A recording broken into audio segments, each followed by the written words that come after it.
ورحمة الله وبركاته.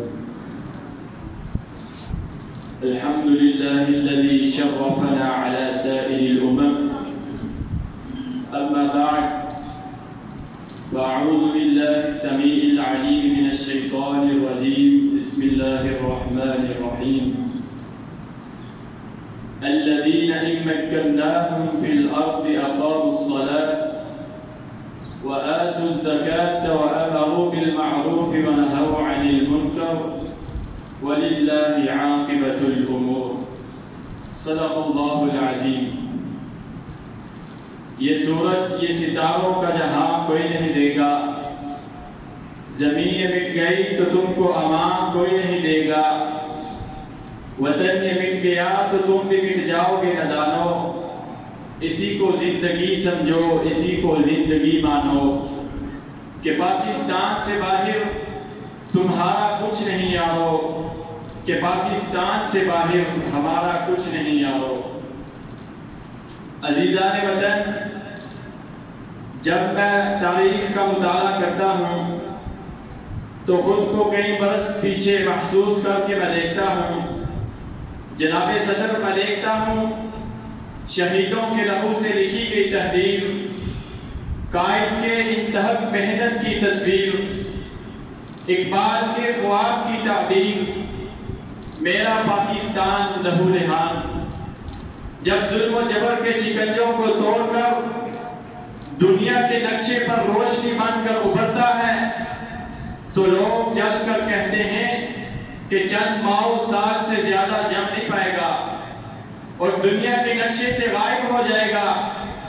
لیکن آج تاریخ یہ منظر دیکھتی ہے کہ ہم اللہ کے فضل و کرم سے نہ صرف قائم و دائم ہیں بلکہ ہم نے اپنی جد و جہد سے ثابت کر دیا کہ جب اپنا قافلہ عزم و یقین سے نکلے گا، جب اپنا قافلہ عزم و یقین سے نکلے گا، جہاں سے چاہیں گے راستہ وہیں سے نکلے گا.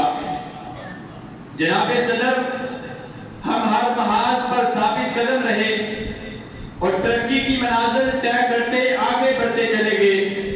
ہم جرأت اور بہادری میں سلطان ٹیپو حیدر بنے، ولید کی تلوار بنے، فاروق کی للکار بنے. ہم شاعری میں شیرازی بنے، ہم نغمہ گیری میں فردوسی. ہم ساز بنے تو بھلے شاہ، ہم سوز بنے تو وارث شاہ.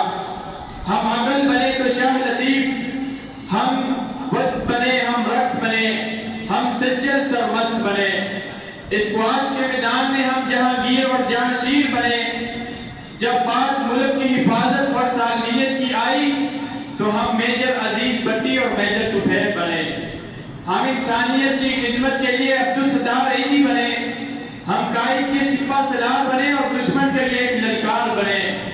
ہماری افواج آج بھی سرحدوں پر کھڑی ہے اور دشمن کو یہ پیغام دے رہی ہے کہ ہم وہ قوم ہیں جو جب سے جبر مٹاتی ہے، ظلم کو مار بگاتی ہے. ہم موت کو آنکھ دکھاتے ہیں، ہم تیر سے کب گھبراتے ہیں. اقبال نے بھی فرمایا ہے ہم توپ سے بھی لڑ جاتے ہیں.